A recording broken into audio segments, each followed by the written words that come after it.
Welcome to A Shoot for Construction. I'm your host, Jonathan Jacobs. And today I've got with me a woman who has been very successful here in Toronto.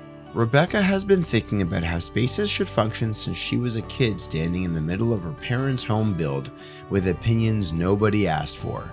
That instinct. Knowing not just how something should look, but how it should actually work is rare, and it is exactly what separates a well-designed home from one that just looks the part. At Kaplan's Appliances, the same thinking drives everything they do. For decades, Kaplan's has been the trusted source for premium home appliances in the Toronto area. With a team that actually knows the products and takes the time to understand how you live before recommending anything. Whether you are building new, renovating, or simply upgrading, head to Kaplan's first. Visit them online or in store and tell Rob and Janine that I sent you there. All the details are in the liner's notes. And if you're getting value out of this show, now is a great time to leave a 5-star review where you are listening, and make sure to follow along on Instagram for more from the studio. Now, back to Rebecca.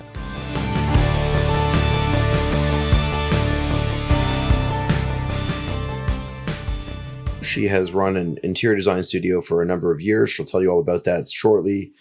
Funnily enough, I actually went to overnight camp with her husband for a summer. Did you? I did, yes. And we've known each other kind of indirectly on and off for a number of years. I think we went to high school together. I think so too. Yes.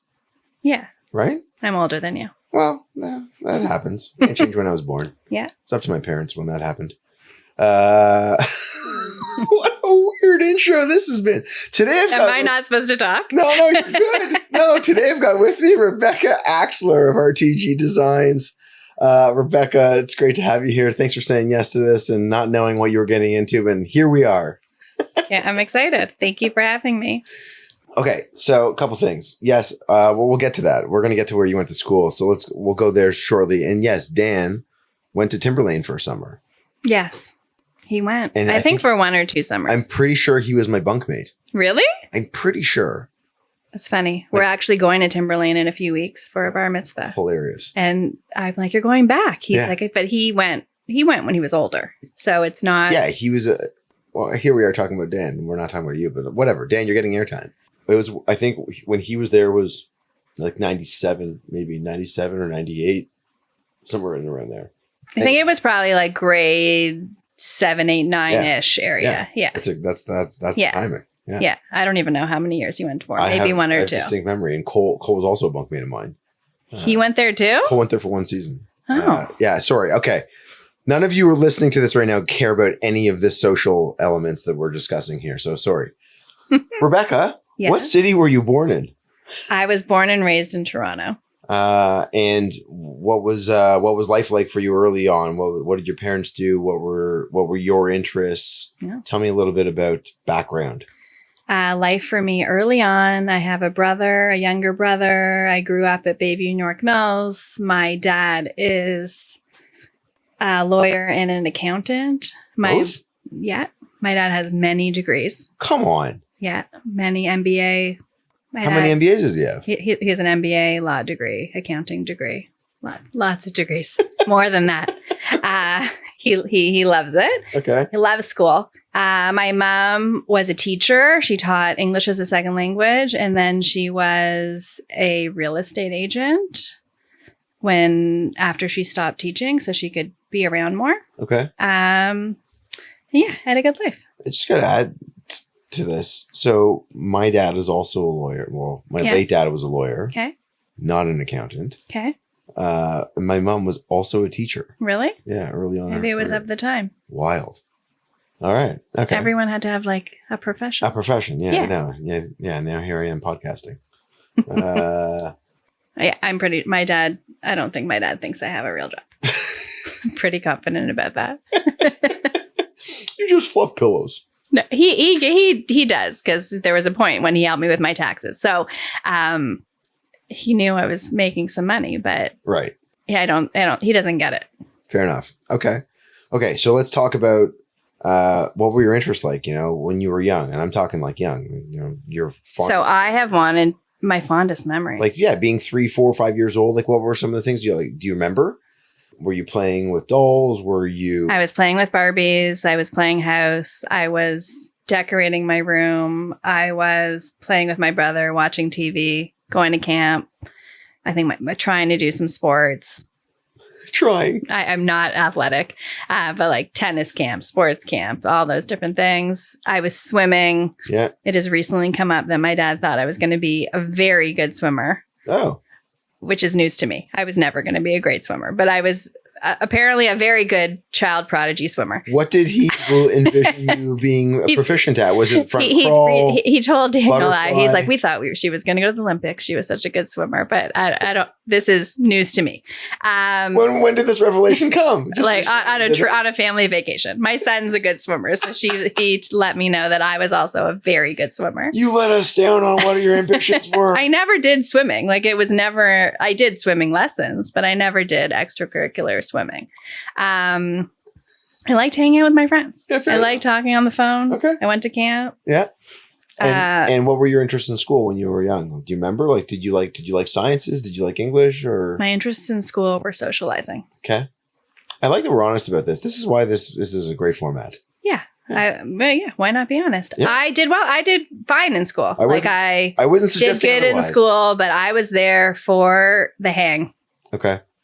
Like I talked too much to my friends. I, did my homework, but like just enough. I was not into school. And extracurricular activities when you were finished school, were it more play dates or was it play dates? Okay. I dipped in a lot of things. Like I did piano, I did soccer, I did tennis. But none of them really stuck. Not and my thing. Were you the one organizing your play dates or were your parents doing it? Do you remember? I think I was. Right? You come home and be like, can I do this? Can I do that? Yeah. Okay. Yeah. I would just hang out with friends. Fair enough. Having friends over. Yeah. Going to friends' houses, going to movies. It was a different time. Like I remember going to my first movie without parents and I was in grade 4. Like I don't think that happens anymore.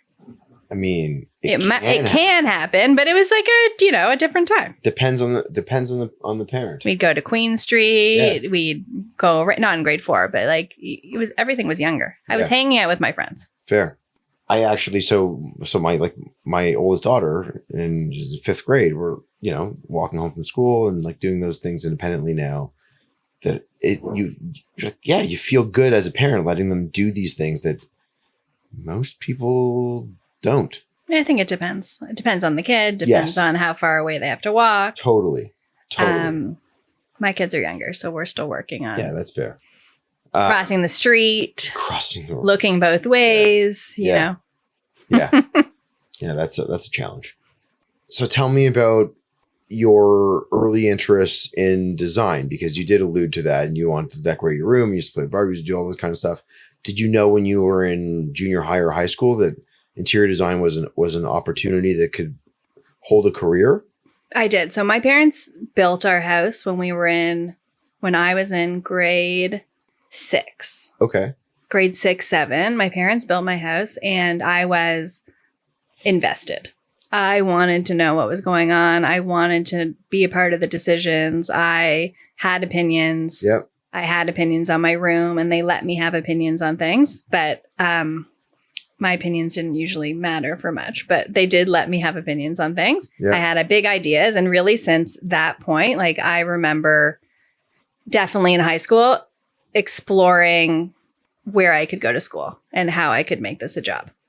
And did you speak to people? Were you talking to any professionals at the time, or was this something you were just kind of like you understood? I wasn't talking to professionals. Okay. I don't think I knew any designers or anyone whose parent was a designer, but I definitely remember somehow hearing about certain like how you could go to school and be a designer and looking up on the internet how I could do it. And I remember at the time, like you could mail away for a brochure and they would send you a brochure on their school. And in high school, I was getting annually, I would get the brochures for the school. So I had. Oh, so you were actively involved in knowing that you wanted to do this in high school. Yeah. You knew. I knew I wanted to do this in high school. I knew I wasn't ready to do it. So I went to Dalhousie University. Wait, hold on. You skipped over high school. Where'd you go for high school? Oh, I went to York Mills. Yeah. I went to York Mills. All the years. Okay, I just got to say this, and I've said this. So there's a couple people in the design industry that went there. Oh, really? So Anya Moriosef went there. Okay. She's an architect. Miss Berkovich. Do you remember her as the art teacher? No. No? Okay, fair enough. I feel like I don't remember any teachers. That's okay. So Miss Berkovich was like, she was a real deal for like what art and what you could do with the concept of your knowledge of art history and all the rest of it. She was it. Like she would push people. So anyhow, so Anya and her are still very close. Oh, really? Yeah. Like I can't even remember if I took art in high school. Really? No. Can't. Okay. I'm trying to think if I can't remember what I took at all. Bless you. Who else? Gabriel Fain is an architect, runs a studio here in Toronto, also from York Mills. Yeah. And Jen Cutlitz runs Studio AC, also from there. And I don't remember. I think that I can't remember if there was someone else, but anyhow, there's like a whole bunch of people that came through that school that are in. It was a good school. 98% graduation rate. Really? Yeah, Still? at the time for post-secondary. It was the highest graduation rate of any high school in Canada. I love how you know that. I loved it. Did you graduate? Yeah. Well, you could have switched. Yeah, no, I graduated from Yeah. Mills. That school was an incredible like incubator of talent. It was a great school, but I had OAC. Yeah, same. But in my last year of high school, I got special permission to only take one class. So in OAC, I took one class, and then I worked at Capezio Shoes. Oh, really? Yeah. And how was that? It was great. I worked a lot of hours. It wasn't full time, but I worked. What did you do? Sold shoes. Sold shoes at Baby Village. I don't know. I always wanted, I always had like a side hustle, or I was doing something to make money. So I took one class my last year. I can't remember what it was, and worked at Capezio. And then before university, traveled, and then went to Dalhousie University with the intent to do architecture. Okay. And you got into Dal. Yeah. No problem. The nice part about Dal at the time, I don't know if it's the same, was you heard from Dal before you heard from anywhere else. So I knew I was in at Dal before I even had to apply to Ontario schools.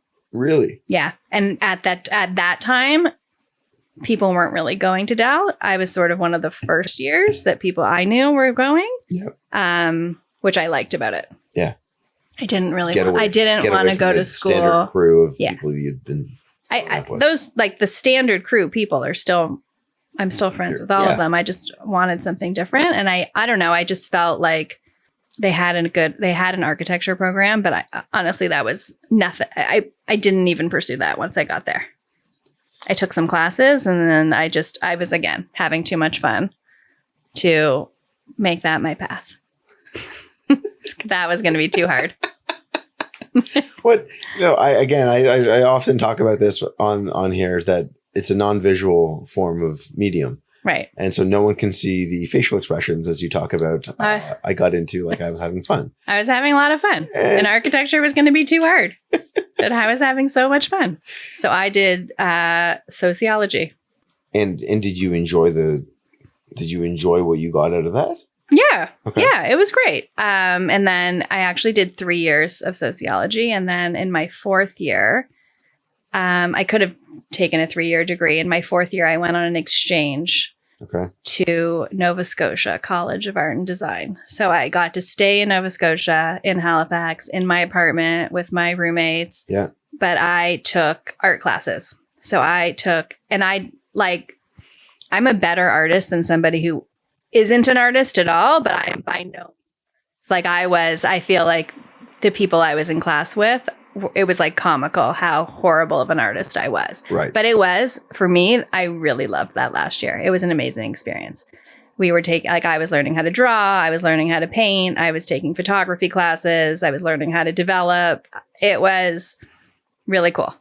Did you need a portfolio to get into the program? I did. So because it was an exchange, I didn't need a portfolio. But what I got out of it, and I know at the time, this is what I knew I was going to be applying to school for interior design. And I knew that some of the schools I was going to apply for, I was going to need a portfolio.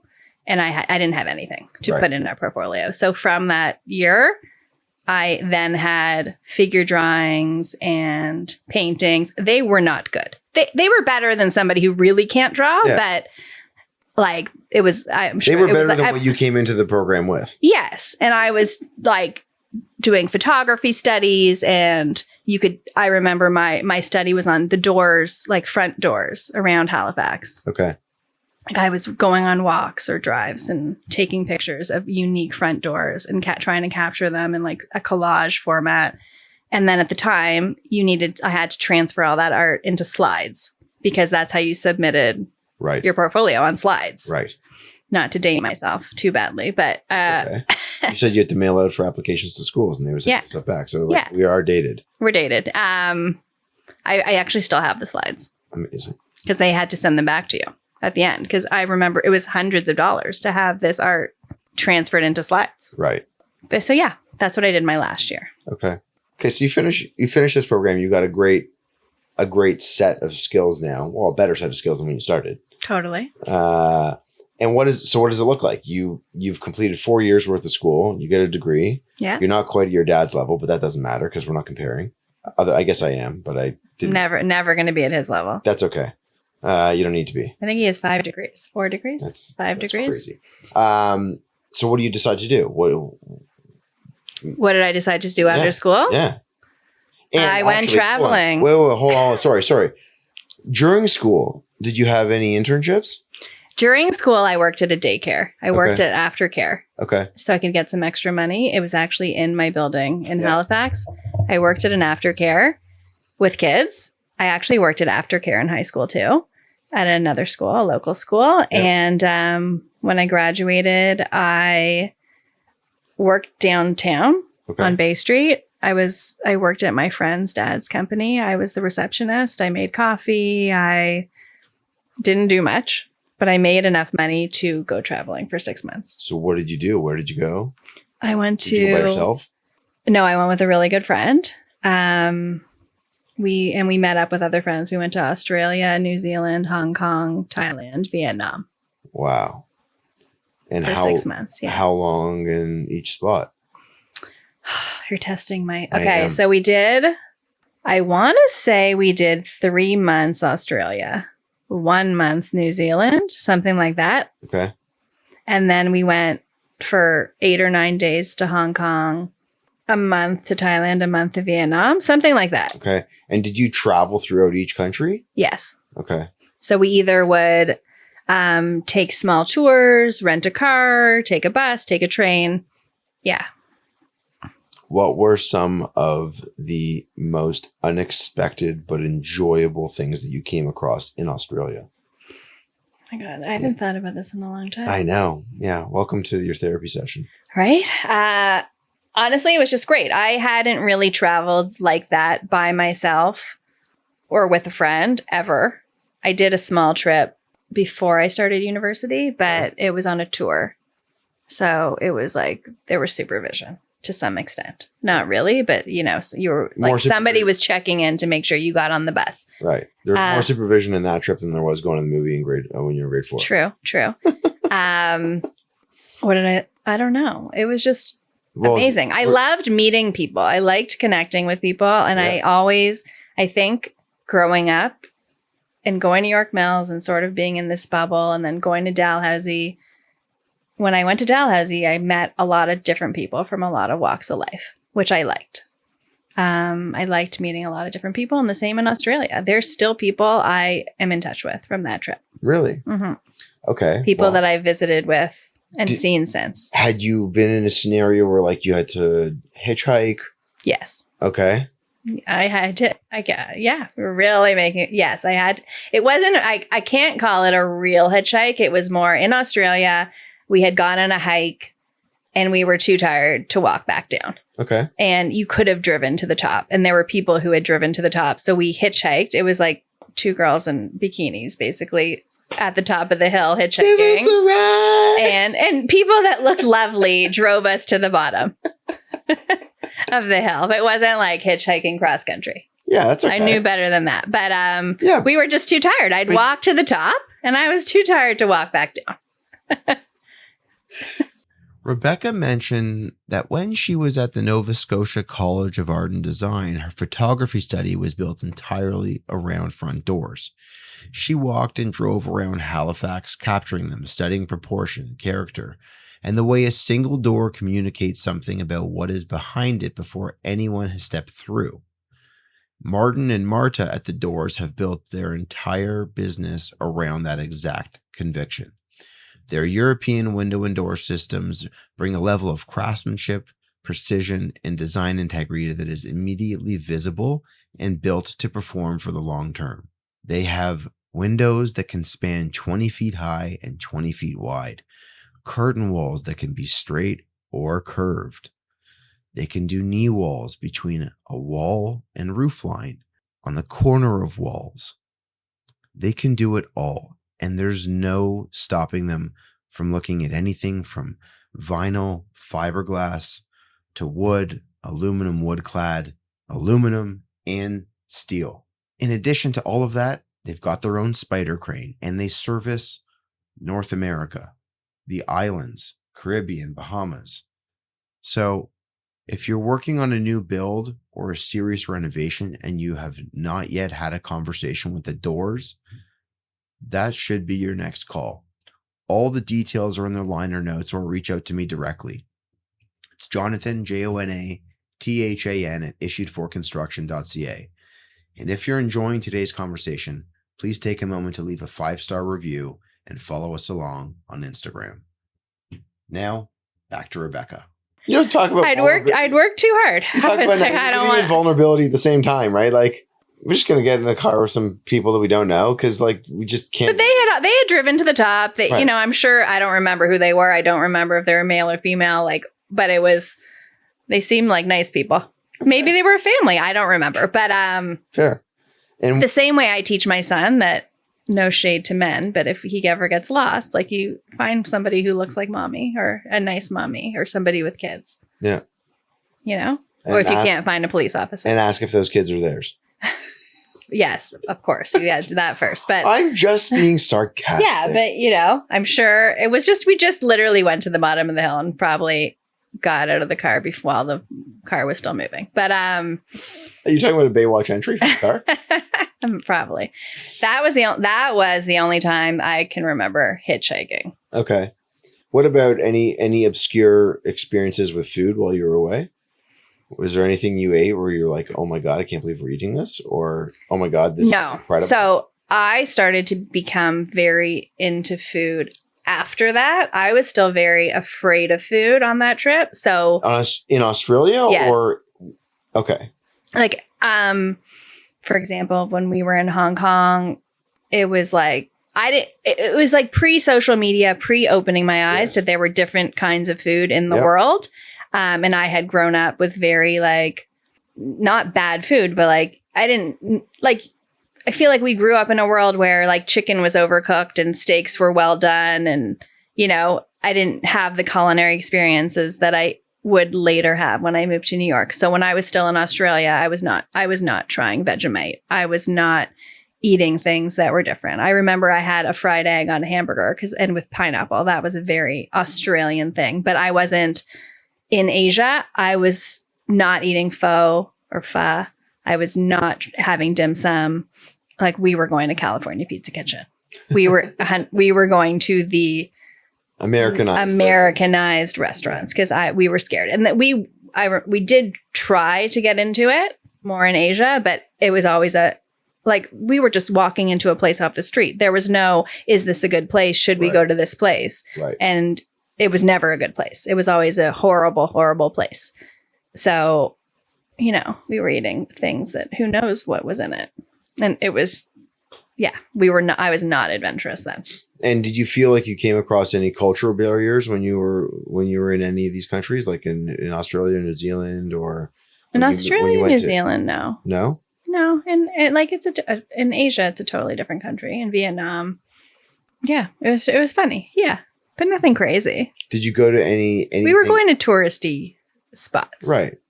Did you go to any sporting events? Like, did you go to like a rugby match, or did you go to a soccer match or anything like that? No. Would never. Surfing? Yes, I went to a 5-day surf camp. I was the worst surfer in the history of the world. I am pretty sure I got up on day 5. It was not for me. It was not for me. It's really hard. It's really hard. And I'm not athletic, but I can snowboard, and it is not the same.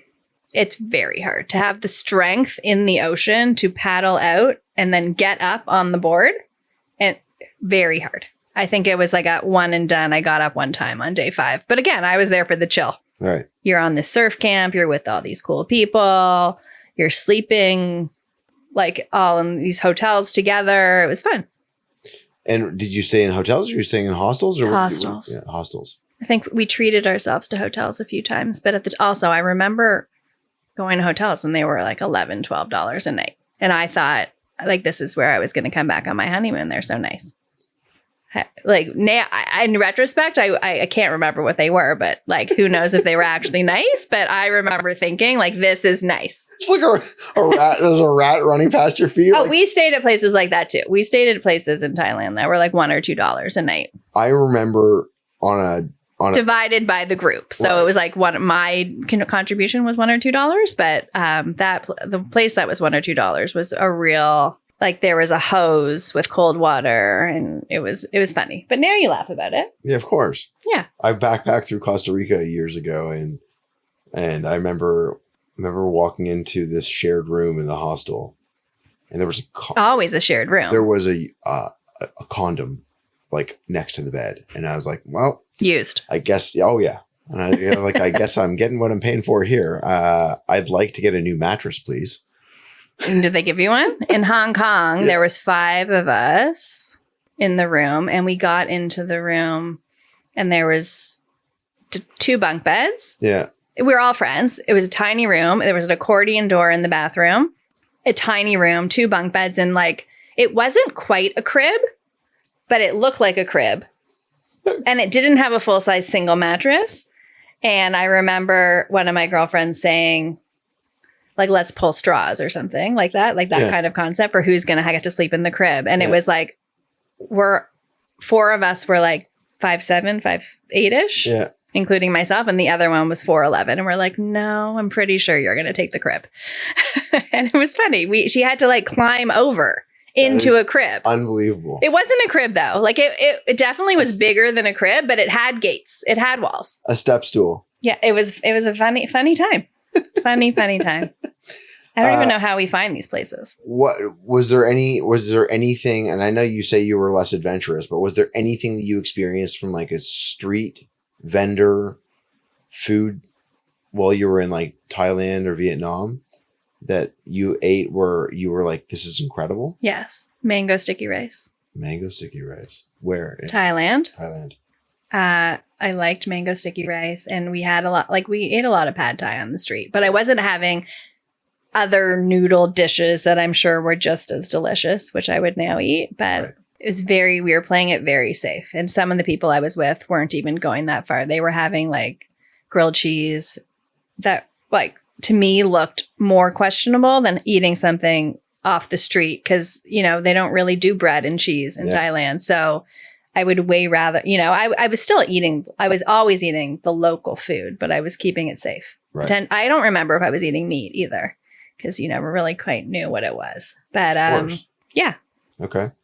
So you go on this 6-month, we'll call it a mental health sabbatical between things. Yeah. Because that's what they call them nowadays. And before I left, I applied to schools. And where did you get in? I got into a few schools, but I got into Parsons, which is where I wanted to go. And I don't remember if it was a phone call or an email, but I got in while I was away. How would you must have received something. I had a cell phone. I had a Motorola Razr with, I had gone to Pacific Mall to get it beforehand, and it was unlocked. Oh, there are so many things you've just said that like made my heart at ease. That was like the phone to have. So if anyone is listening to this right now, and this is a design podcast, like you got to know that the Motorola Razr was the phone. Like it was like, I felt like I had arrived. Yeah. Yeah. And I got it. The flip phone. I can't remember if I got the phone at Pacific Mall or if I just went with my dad to Pacific Mall to get it unlocked. The latter. But I got it unlocked because you would put in your SIM card in the different countries. And every country I would go to, I would have a phone. Yeah. But that was also, I can remember texting on that phone. Yeah. But it was like, it took a while to text because you had to press every the number 3-4 times to be able to get to the. But I can remember leaving Pacific Mall and texting from the phone being like, I've got my phone. You know, I've got my Motorola Razr. And that was the phone I would bring on the trip. But we would go to internet cafes, pay, and send out mass emails of like, you know, almost like a blog of this is where I've been and what I've been doing. Yeah, of course. I would have, it must have been Hotmail. Yeah. Gmail wasn't around yet. No? But then it must have been my Hotmail. Yeah. Which I don't even have anymore. Right? Yeah. Okay, so you find out, you get into Parsons, you finish your 6 months of experience. At the end of this 6 months, were you and your friend that you started this with still friends? Yeah, still friends. And she was also going to go to Parsons. Really? Yes. And we both got in. I actually found out I got in first. So there was like a couple of minutes of... Oh my God, like she hated you. I think it was like she found out later that day or she had also... So it was very soon. Yes. But I remember finding out first. And we were going to go to Parsons together. Interesting. Yeah. And then she was doing a different program than me. Okay. But that was going to be great. And yes, we were definitely still friends and got along great on our trip and are still friends.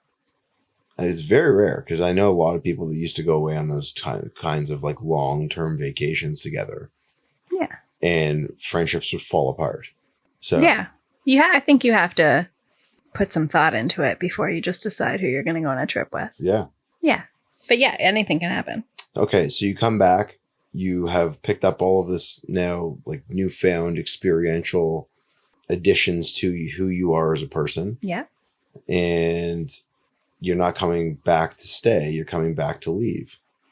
Yeah. I came back in I want to say it was like end of June, July. Yeah. And school at Parsons was going to start in August. So I went with another friend to go find an apartment. So you flew? I flew home. Yeah. Was home for I don't know how long. And then I went to New York to find an apartment. And somebody I went to camp with was a real estate agent in New York. Come on. Yeah. He was from Long Island. So he showed me apartments.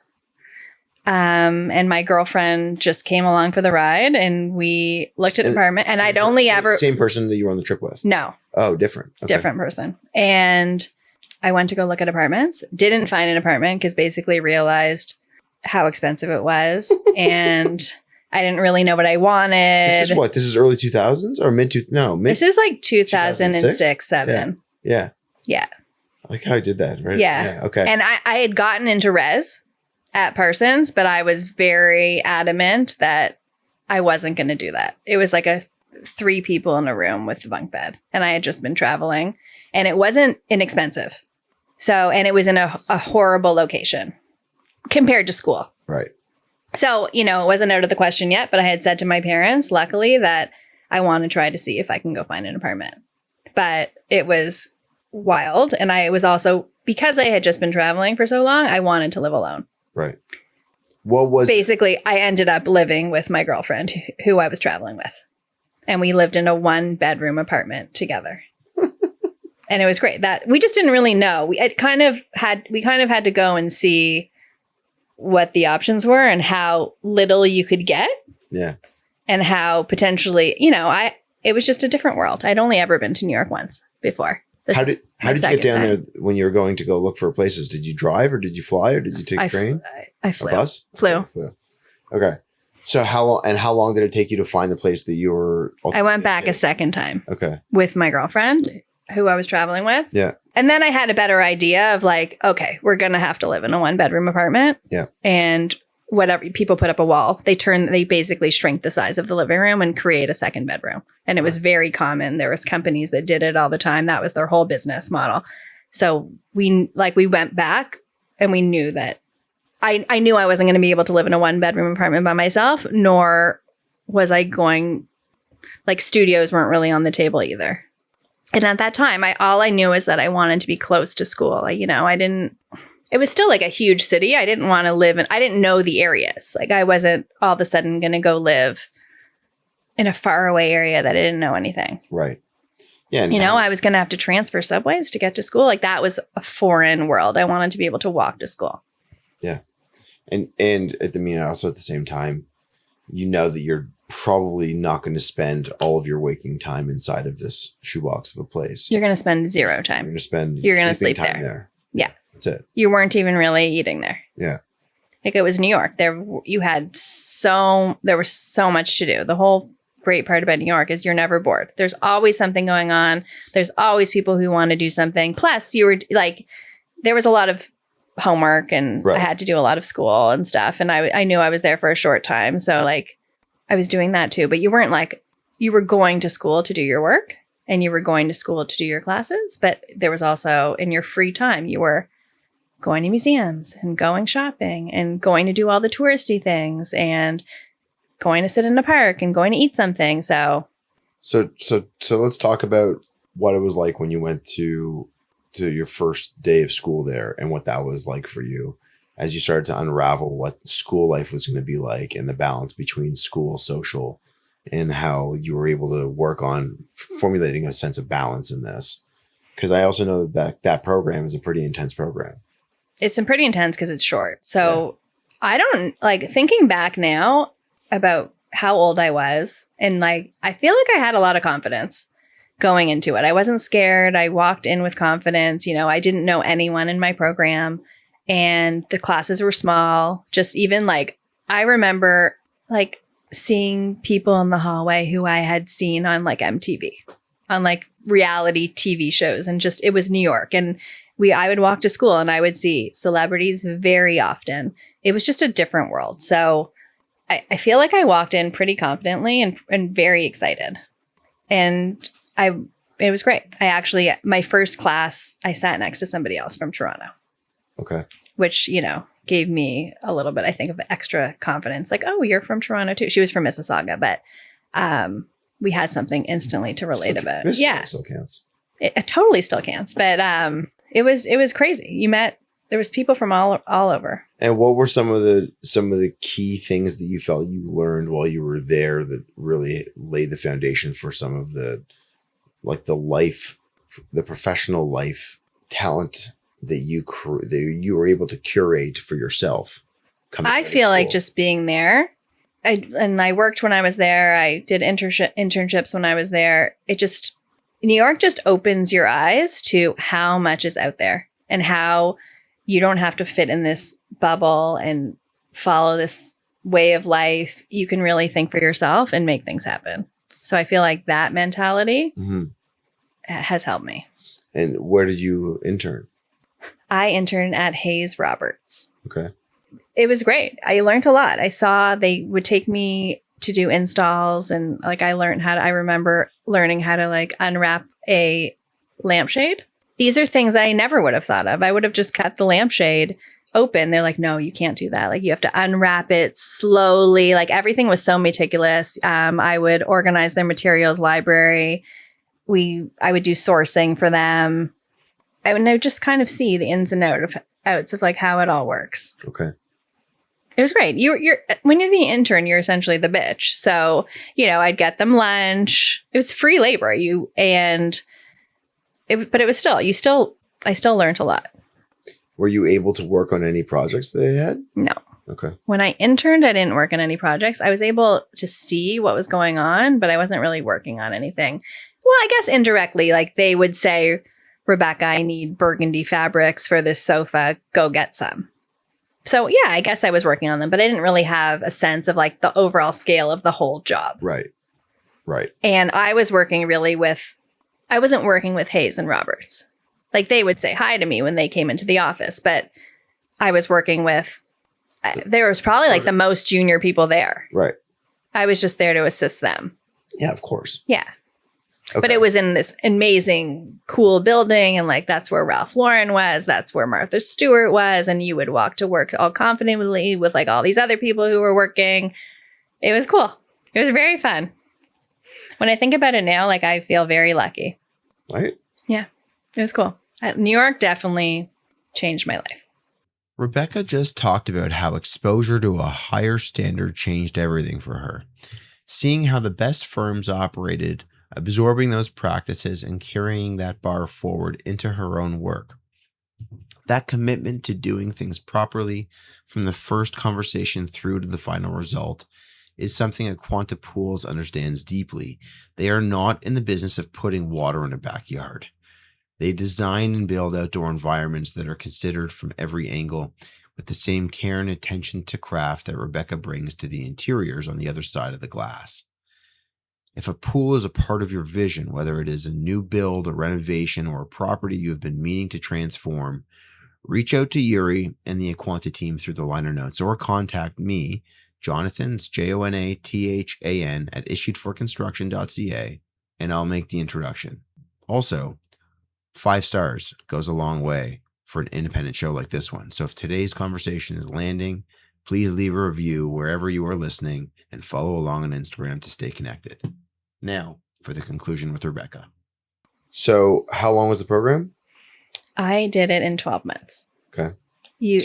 It's can be max of 2 years, but basically you can take more courses and work through and do courses through the summer to do it in 12 months. Okay. And were there a lot of people that did that? Some people did it in 2 years. Some people did it in longer. It just, for me, it was my parents basically saying, if you're going to do this, you have to do it in 1 year. Like my parents were paying for it and it had to happen in 1 year. Like it was very expensive, and living in New York was very expensive. I got a job when I was done and I stayed in New York longer, but the actual school aspect, my parents were, I'm sure I could have said, I need more time, possibly, but they said, please do this in 1 year if you can. And you could? And I could. And I did it. Yeah. And it was really hard. Like a lot of all-nighters. Because the thing, I think what people don't realize about design is that when you need to be creative, which to be honest, isn't that often, the creativity doesn't always just come to you when you need it to come to you. Like it can come to you in the middle of the night.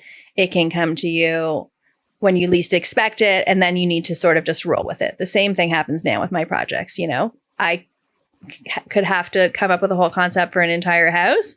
And I'm not a procrastinator. I like to have things done ahead of time. And sometimes I find with all my meetings, I'm working until the last second before the meeting. Like we're talking like I'm probably printing it 30 minutes before I have to meet the client. Not always. Is that a byproduct of time? No, it's creativity. Right. It's not like things are done, but I am the night before being like, no, I have a better idea. Like, am I going to be able to show the client this better idea? And do I have the fabrics? And am I able to do the drawing in time? Mm-hmm. Or maybe, you know what, I'll present them what I have and I'll just tell them that like, I also had this other idea. Because, you know, there's lots of good ideas. My idea isn't always the best idea. So right. You're constantly thinking of improving. Yeah, not even improving, but it's the creativity. You just don't know when it's going to hit. Mm-hmm. So tell me about you complete those 12 months. You have developed a whole bunch of new skill sets, and you're able to then take all those skill sets and apply for a job. You apply for jobs in New York specifically?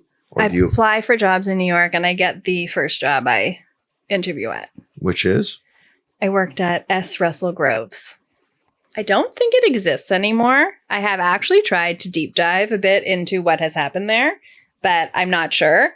It was a crazy experience. Russell was doing a lot of high-end, very, very high-end residential work, also commercial work, hair salons, stores, retail. And it was a very intense environment. Like it was, even if I didn't have feel like I had anything to do, like you were staying there until 7-8 p.m. just to like look like you had something to do. But I also met some really cool people, and I was obviously the most junior person there. But there was actually a lot of people were brought in at the same time. Okay, that was a byproduct of they just wanted a ton of work? Yes, and it was cool. It was very cool. It was like in a similar area to where I interned And it was great. I learned a lot there too. Like thinking back now, I wish I would have. It was like before the time. I wish I would have like emailed. They had this binder that they sent you home with at the beginning that like basically like outlined like all their practices. Like I would do anything to look at that binder now. Like I wish I had the foresight to like photocopy it. It was it was like a binder. It was like a Bible. How they do everything, how your invoices, everything was uniform. So it was like how your invoices should look, it literally was an outline for how to do everything in the company. And do you think that everybody read through it, or did you had such an interest in this that you? It was an intimidating place, and it was sort of like, you have 2 days to read through this. These are your first 2 days of work. It was thinking back on it, I really wish I don't know if they probably were watching me, but I wish I had somehow photocopied that binder. I think you could have sold it. Like if he ever listens to this, he could sell that binder. It was just everything, like every practice. It still holds up now? Yes. Like I still use things now that I learned from that binder. Interesting. You know, just with like the uniformity of how we save documents, how I would write a purchase order. Like I still have some of those practices in the back of my mind. Wow. And I would, just like the uniformity of how everything looked and felt. Like I once called a sofa is American. They would never call a sofa a couch. Okay. And I remember I called it a couch. And it was like, no, we call them sofas here. And like this SOFA needs to be in capitals, and it needs to be followed by a period. And then it needs to say this and this. It was very uniform. But that was also the time, like for inspiration, we were going through magazines and we weren't ripping out pages. We were photocopying the pages and filing them by like, we like this page because of the sofa, or we like this page because of the kitchen. And it was all filed. Right. It was a different time. There was no Pinterest. There was no there was the internet, but it wasn't the same thing. I remember, and I think I've only talked about this maybe one other time on a recording, was I had interned here in Toronto. I studied broadcast and print journalism. And when I was in high school at York Mills, I got a co-op through, I don't know if it was through media studies, but I ended up getting a co-op at the Mix 99.9 when like the Mix 99.9 was like one of the radio stations in Toronto. I still listen to Mix 99.9. If I had I don't listen to radio, but if I was listening to radio, that's probably where I would go. So at the time, it was a great station, and this is pre-digital era, so everything was from CDs. So when I started, they had a CD library and it was disorganized. And I asked them, can I organize the CD library? And they're like, you really want to take that on? Because they had stacks. They must have had thousands upon thousands. There were around 36,000 CDs. That's a lot of CDs. Okay. And it was an archive of like the history of music. It was incredible. And I grew up loving music. And so I'm saying this only because of the way you described categorizing the photocopied pages from my magazine. I remember going through and like you move, an entire row over to fit in the CD that was on the ground and just go through and do all this. And when I was done, I told all the DJs. You finished? Oh, I had I think it was like a 10 or 12 week, 12 or 14 week internship. And by week 6, I was done. And I like called all the DJs into the library, and I was like, "This is in high school." This is in high school. Wow! I was like, "Guys, come see," and they could not believe it. You probably changed their lives. I definitely made things easier. Production for the show is a lot easier, but it's when you're doing that kind of stuff, then like what was the archaic way of doing it, but the only actual way of doing it. But to me, it was like that was a step above. Like for me, if I was wanting to take inspiration from something, I would buy a magazine and rip out the page. Yeah. But it was so above and beyond because we weren't ripping out the page. Well, we were color photocopying the page, and they had a specific way of labeling categorizing what was on the page. So we knew where it came from, what month, what magazine, what issue, what page. So if we ever needed to go back, because I'm sure it was probably from a spread. Mm-hmm. So if we ever needed to go back and find out what it was, we could. And would they photo? And then it was going into like file cabinets. Right. With dividers. Right. And you were needing to put it in the right place. Was there a binder with an index of where things were in file? I don't remember a binder. Okay. I don't know if I'm taking it a step further. Sorry. No, I don't remember a binder, but I remember doing that a lot. Yeah. And it was just, I felt like how they organized things was very smart. Right. How everything was like how you would share information between, like, I was the junior designer, my senior designer, like she could see what I was putting into a folder. There was no Dropbox. So I'm sure there's better ways of doing that now. But at the time, like, it was just mind blowing how, if I put this file into this folder, she can also open it on her computer and she'll know what it is because I've labeled it a certain way. Mm-hmm. That was cool to me. Yeah. But I still think about it in terms, and sometimes I'm not, because I'm definitely not always labeling my things as well. Because it's also like, I know where things are, but there's parts of me that are like, I should be labeling things better. Or, putting things, even emails, like organizing my emails, and it's hard. But it was very like you had to follow the practice while you were there. Right. And I was actually told, and I do not know if this was true, it was Russell, and at the time his partner, I was told that his partner, like his romantic partner and his business partner, I was told that his partner was coming in on the weekends and looking through everything, including all of our emails. Including your email. I was told that. I don't know if it was just to scare you, but like if you were writing personal emails, or if you were writing emails like as they thought you should be writing emails, I was told that he was looking through them. Wow. And like, yeah, it's a lot. When you have a company and there's a lot of pressure on you, like I wouldn't, that obviously takes a lot of time. So who knows if he was doing it all the time, but I think there was probably, he maybe was doing it some of the time. It's a lot. When you have a whole company riding on your shoulders, one that they have since parted ways and he has his own company, but I don't think S. Russell Groves exists. And at the time it was like Architectural Digest, Top 100. So I don't know what happened there, but it was crazy. Okay. So tell me about, and how long were you there? I wasn't there for very long. So I was there during the financial recession, 2008, was it? Yeah. So me and 7 other people got laid off. Okay. And then I went to go work at, it was called Matthew Robbins Design. Okay. I actually didn't, like, there was a point when I thought maybe I was going to have to come home because it was such a crazy time, but people were still having parties. And Matthew Robbins was one of the editors of Martha Stewart Weddings. And I went and worked there, and I was doing wedding planning and event planning, but the design aspect. So it was like a planning / design event space. Okay. And it was also amazing because we were doing very high profile events. Like the only ones I worked for, like, I don't even remember his name, but I remember standing next to like one of the Rangers before he got married. And like, I was the one who said, it's your time to go out now to get married.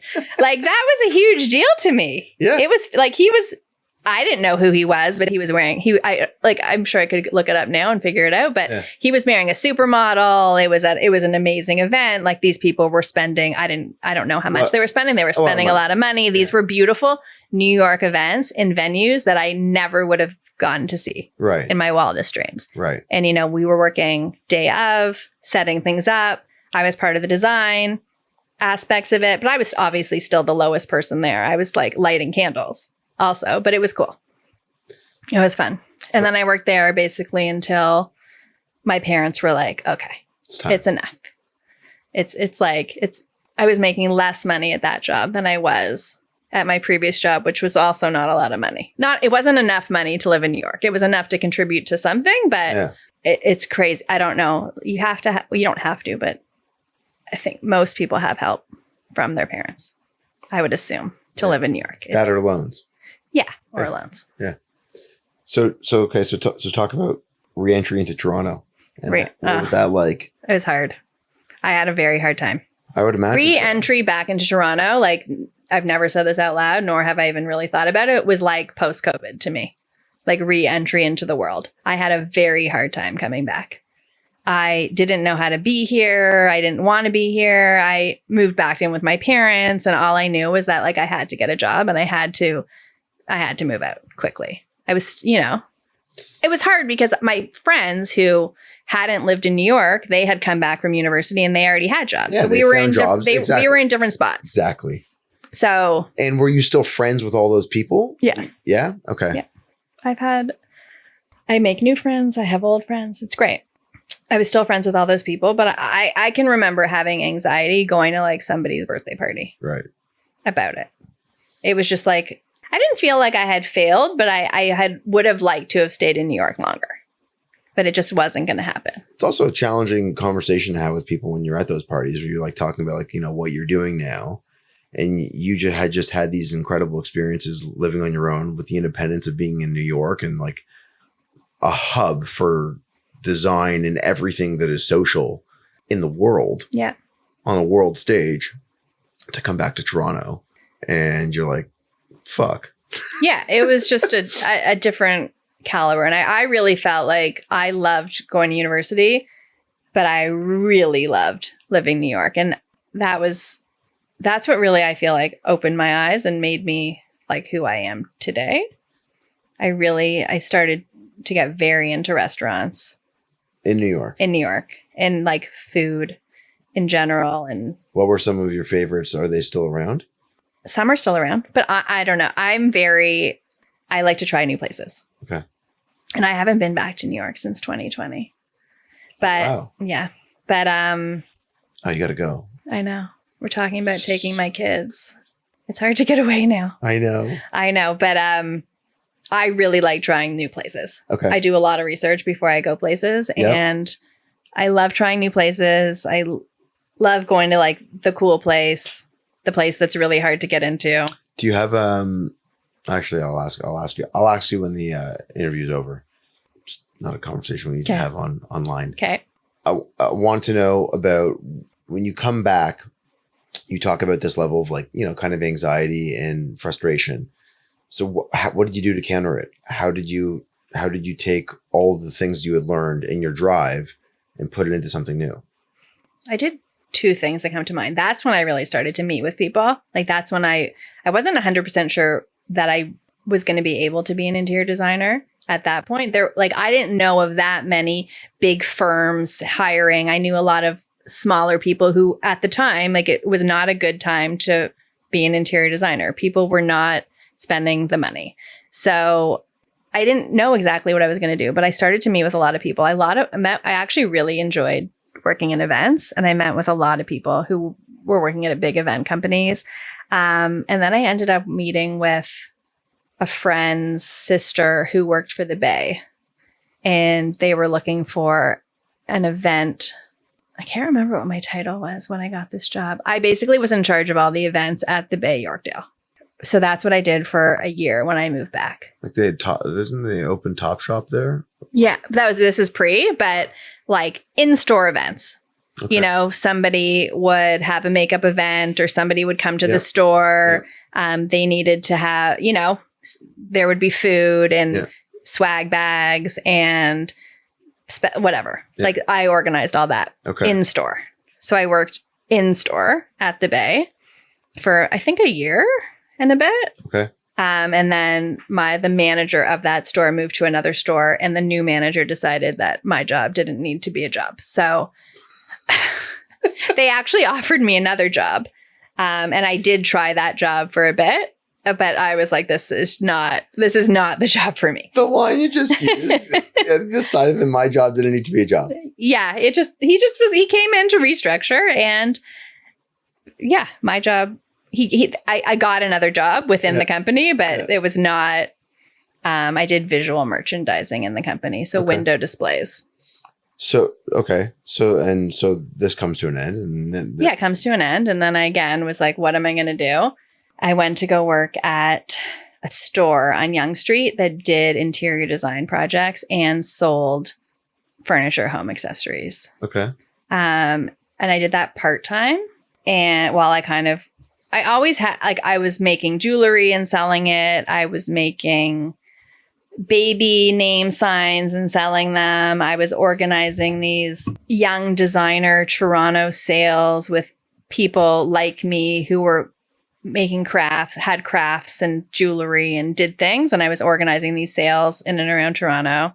And I really liked doing that. And I had a blog where I was reviewing restaurants and rating them. And I was having fun. Honestly, I was just having fun too. Right. In Toronto. And then basically, and I did that. I worked there for a while.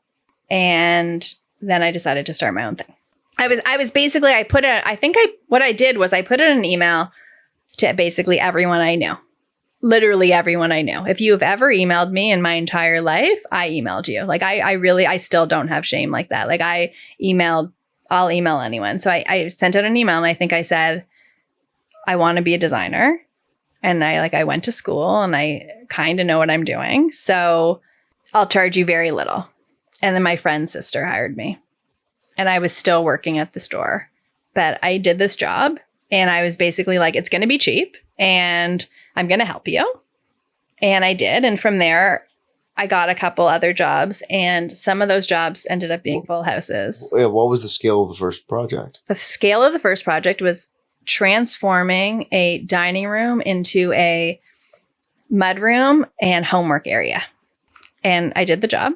And then I emailed other tradespeople or figured out contacts and found trades through that. And I was very, very hands-on. Which is, by the way, like you're trying to move through that one element relatively quickly. Finding good tradespeople that can execute on something of consequence and meaning. It's very hard. Well, it's make or break. Is correct. Yeah. So I say that. But because I was charging so little and I don't remember what I was charging. And I think I went into it saying like, do you have a painter? Because I have a painter. And I'm not so sure if he's that good. Or I've worked with this painter where I work now at the store, but they're going to cost a lot. And like, clearly I don't think you want to spend a lot. Yeah. So we kind of figured it out together. And then through that, I ended up getting, like, in my head, there's a couple bigger jobs that I got that I think really changed things for me. Like what? Somebody I knew from around, like, hired me to do her whole house, to do their whole house. And it ended up being like a really good job for me. And at the time, like, sort of like there was this one picture of their front hall that became like a viral picture for me. And it sort of blew things up a bit. And then I kept getting more and more jobs from that, like whole houses. And I was still figuring things out. And I was still being like, do you have a contractor? Because I kind of have a contractor, but I've only worked with them one time. So it was kind of figuring it all out. But there's something else that I knew about you from when I was working at my previous employment. And you were talking, cause that's when we had started talking about what you do. And you started to really organize everything on your side really well. Thank you. Entire spreadsheets, documentation for everything. And the way that you had documented everything was like full on project management. Oh, yes. I'm the project manager. Right. There's been times when I didn't go out with the intent of being the project manager of the entire job, not just the design side, but that's how it ended up working out. And to be honest, I learned a lot from those experiences. Like if I was able to be a full design, build, manage the whole thing, it's a lot of work. Like some of the nice part about working with a contractor is there's a split. Like there's not only the good, but the bad is split a bit more, which is, it's nice.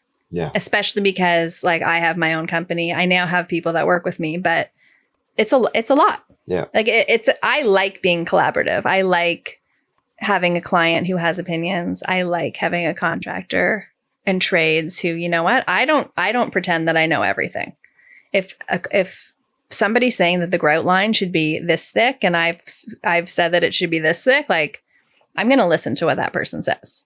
And there's certain times when I'm like, no, we're doing it my way. This is correct. And there's other times I'm like, okay. Yeah. It's like there's a yin yang to it. Yep. So how did you determine a couple things about the way that you run your business, especially early on, being a new entrepreneur to this? setting up invoicing, incorporating yourself. How did you establish what that would look like? Who did you turn to? Did you have people that you could work with? Well, the incorporating thing, my dad basically said, you need to incorporate. Yeah. And I did. Yeah. Which again, in itself is something. These are things I didn't know why I should or why I shouldn't. And then I have, there are a nice network of people that you can turn to in terms of like asking questions about, when I first started, I was using FreshBooks. Does that even exist anymore? And now I actually really liked it, but like my accountant was like, I got a new accountant, and she's like, you need to switch to QuickBooks. And I'm like, okay. So, things like that. It's still like a work in progress, but how I do things now has just kind of come with time and with talking to people, and it's evolved, and it's still evolving. Yeah. Like there's still how I send out my proposals and my contracts and all of that. Like I've been working on a new layout for that for, it seems like forever. And, it may never happen, but like it may happen. It may happen. There's I'll talk to other people. I typically don't work with friends. So I like to ask my friends who hire designers, like, what did you like? What you liked about the process, what you didn't like about the process. So, and sometimes they'll even send me like what the invoice looked like, or just like, there's certain lines that I've definitely taken from what other designers have put in their contracts or put in their invoices. And I'm like, oh, what a smart line to put that. Or like, this contract's only good for this amount of days, or, we reserve the right to do this. And these are smart things. Mm-hmm. Tell me a little bit about the evolution on scales of project. So you talk about the idea of acquiring the larger scale project, but then ultimately lands you a couple other large scale projects. How have you found since incorporating, and actually before we even get to the continuation of scale, what year did you start your business? Do you remember? So what year did I go out on my own, or what year did I start my business? I think I went out on my own in 2016, 2017. So you're celebrating 10 years. 10 years. Yeah. Okay. But I had a business before that had evolved. So it was always RTG Designs, but I was making jewelry under that. There was no like, I had a business number. I think I've had a business number probably since, I don't know, 2012, maybe 12, 13. Yeah. So, but then I decided, you know what? I've gotten a couple really good jobs. Yeah. I'm going to go out on my own. I'm going to try to do this. Okay. So talk about that. I mean, you acquire some of these projects that happens through word of mouth. And then how do you start continuing to push the envelope in terms of being able to acquire more? Is it through continued word of mouth, or do you start to do some level of marketing? What does it look like for you? I've never done any marketing. I would say I was investing more in myself in terms of photos of projects. Okay. Putting them on Instagram. Yeah. I was getting almost all of my jobs from word of mouth or Instagram. But it basically, whenever it was 2016, 2017, when I couldn't have another job and work on all these jobs. Like I wanted to keep taking on more and more and more. And I was being presented with great opportunities, and I was getting the jobs. So I just wanted to do it, and I loved doing it. Can you hypothesize what you think your win ratio would have been? Like if you were presented with at that time? Yeah. I was winning a lot. And I don't know if it's because I was less expensive or... It doesn't matter. I'm not asking about why you were winning. I'm just like, you think you were winning 80%, 90% of what you were coming across? I'd say 70 to 80. There was a smaller pool then. And I feel like because of my age, most of the jobs I was doing were people in similar age who were getting a first condo, getting a first home, getting married. So it was just kind of like the right place at the right time. Okay. And some of the jobs I was taking were full houses. Okay. Some of the houses were smaller. Okay. We're going to downplay it, but so I'll be the one to say it. People are going to buy into something when they believe in the person that's on the other side of this. Okay. Like I appreciate you saying right place, right time, but you talked about having confidence before. Like this is all roots back to the things that you had learned over the previous years.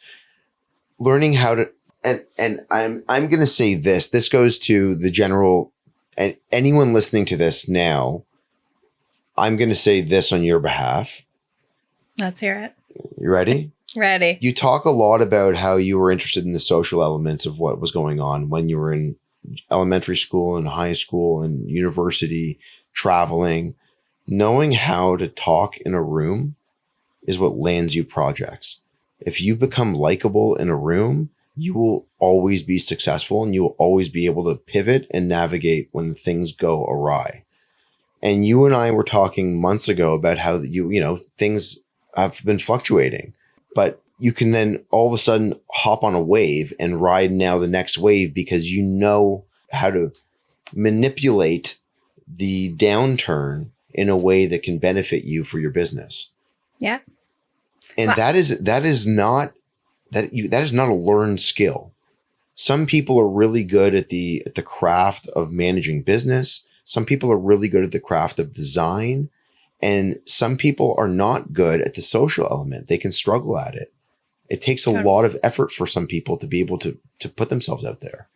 Well, I talk about that when I'm talking to clients for the first time. I'll usually have some sort of an introductory phone call. Yeah. And I say to them, listen, like at the end of the day, first of all, because most of my jobs are word of mouth or Instagram, if they're not from Instagram and they're word of mouth, you'd be shocked at how many people have not looked you up on Instagram or looked at your website to know if they even like your style. Okay. Right? So I always ask that. And then I talk about it. I'm like, listen, at the end of the day, this is a very personal relationship. I'm going to know a lot of things about you that you probably didn't think your designer was going to need to know about, like your patterns with your spouse, if you have a spouse or your partner, your bathroom habits, like your day-to-day, the little tiny details of your day-to-day aspects of your life. Things are going to come out, I'm going to see there's also a lot of money involved. Like I'm going to see a lot about you. And I said, at the end of the day, you should pick somebody that you like. And I always say that to them if it comes up, because, they're not usually only interviewing me or talking to me. So I said, you know what, I don't know what other people are charging, or you should pick someone you like and you think that you want to talk to often and you want around and you want to, like, you feel comfortable with. And I say the same thing because they usually will hire me first, and then I'll bring in the appropriate amount of contractors to interview. And I'll say to them the same thing, like, their fee structures could be totally different. And it's not always all about money. I usually say at the end of the day, how much are you paying the contractor? Like, is it a percentage or is it monthly, or how is it working? And are you comfortable with that? Yep. But at the end of the day, if you're going to not like somebody, you're probably not going to like the contractor over me. So who do you like? Like, who do you feel like is an honest, good person who is going to care about your project? Mm-hmm. That's how I tell people to hire a contractor, which again is how I think they should also, in some aspects, hire a designer. Yes, you need to like their style, right, but you need to like them as a person. Yeah. I've had meetings where I'm like, I don't like you. Like, it's just not going to work. Yeah. And I can tell right away. It hasn't happened a lot of times. And to be honest, the same people that I felt that about have felt it about me, and have, like, we've had a phone call after to be like, you know what, you don't need to put together a quote for me. Like, this is not correct. And I'm like, oh, thank God you said it, because I was never going to work with you. It doesn't happen a lot. But it's a very, you need to like the person. And it's not that they're a bad person. It's just like, you have personal. To mesh. It's just personal. I don't take it personally at all. You can't like everyone. No. You can't want to work with everyone. No.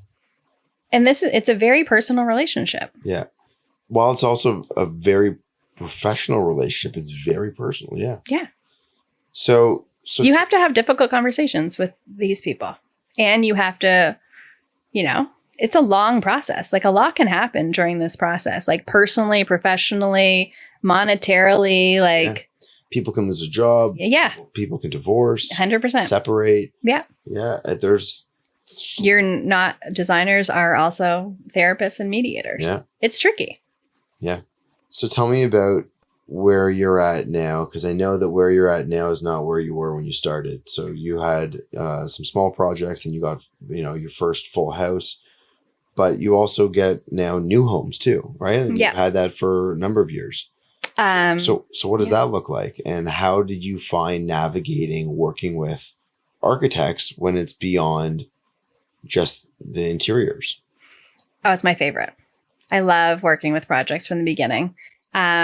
Again, though, because I'm a small operation, it's more collaborative. Like architects are very different than designers. We see things differently. And I learned that really going through Parsons, to be honest, is where it started, because a lot of my teachers were architects. They weren't designers.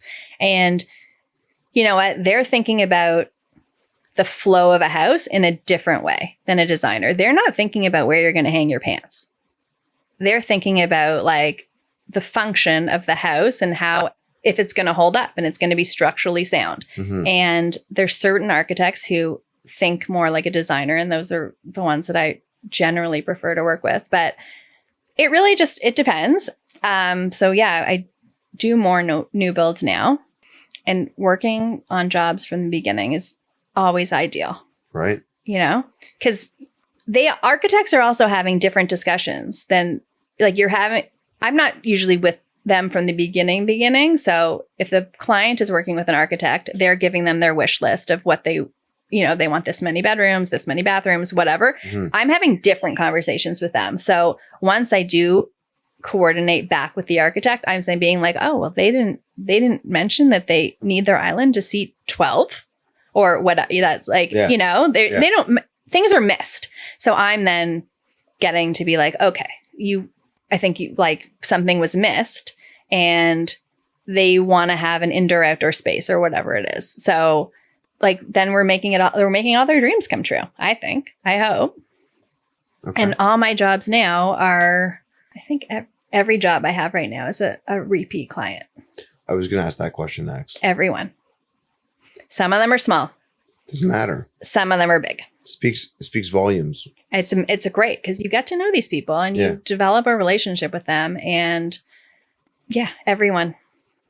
Some of them are smaller. You know, I've decorated their main floor and their second floor, and now we're doing the basement. Right. Or we didn't do their kitchen last time around, and now we're doing their kitchen. And then others are new builds, and I've done their previous home, or a cottage, and I've done their home. So it's great. I love, it's very satisfying when a client comes back. And is it just you in the studio, or do you have staff?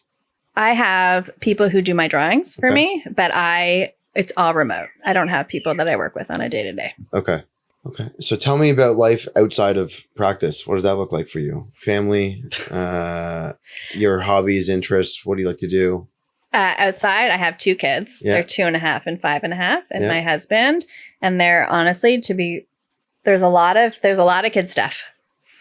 Taking my husband and I take my kids to school together. Yeah. I'm doing household activities, laundry, taking out the garbage, doing all of that, managing the household. And in terms of extracurricular activities, I am trying to get some more. It's actually like, I feel like, I don't know if I think other moms can relate. Like, you kind of lose who you are a bit when you're a mom. And you do a lot for your kids. And I think it's been more important to me lately to see friends, because, it's very hard. You get into a rhythm of you make a lot of new friends as a mom. Yeah. Your kids' friends, parents. And it's great. And they're like, I'm so lucky that I've fallen into a great group of those other parents. But like, I started to take mahjong lessons. I've started to try to do more things for myself. Just things like that. Even foodie stuff. You also. Oh, the foodie stuff. It ebbs and flows, but like, I would, if that could be a side hustle or more of a hustle, I'm very into that. Define that. What do you mean as a side hustle? I'm very into like food culture, restaurant openings, like I just texted my husband that Jersey Mike's is opening near our house. Like I'm into what is happening in the city in terms of restaurants and food. Okay. And trying these places, even like with my kids. Okay. Yeah. I'm going to introduce you to a whole bunch of people that I know that design a lot of these places. Right? Yeah. I don't know. That would be crazy. I've loved that. I just love that world. Yeah. It's great. Yeah. If I had, I don't want to say like, I feel like I'm too timid to like people who do like Instagrams or TikToks and talk about restaurants and and listen to the sound of their own voice with like voiceovers. Like, I don't think I could ever do it, but it's amazing. Like, I love that stuff. Mm-hmm. Like, if I'm going to a new place, I am researching deeply where I should go. And it's not like it's little nothing shops that nobody knows about. Or, you know, if I have to be somewhere for work and it's in a random area I've never been in before, like on my Google Maps, I heart places that I want to try or want to go to. Yeah, so you have a category. Yeah, so I will be like, oh, I have to go to this place. There's this random like hand-pulled noodle place that like so-and-so said was incredible. And I'll go and try it. Amazing. Yeah. Rebecca, thank you. Thanks for taking the time to do this. Thanks for engaging the conversation. It's been great. I'm really glad that you didn't listen to any episodes in advance, because that way. Don't tell people that. I tried. I was going to. No. I tell everyone, like, don't listen to it, because I want people to come in fresh. I want to be able to have these conversations, and for you to be, you know, sometimes a little bit thrown by a question. Yeah. You know, and then have to recount it for the first time in years. Right. Which happened a lot. It did happen a lot, so which was great. So thank you. Thank you for doing it. Thank you for having me. And I appreciate your time and appreciate you being here today. Thank you. Well, I can't wait to listen to it. Maybe. Yeah, we'll see. No, I'll listen to parts. I won't remember. I'll go home and Daniel will say, "What are you talking about?" I'll be like, "No idea. Not one idea. You were mentioned." Daniel, you'll have to let me know what you think of it. I don't think he would listen to it either. We'll see.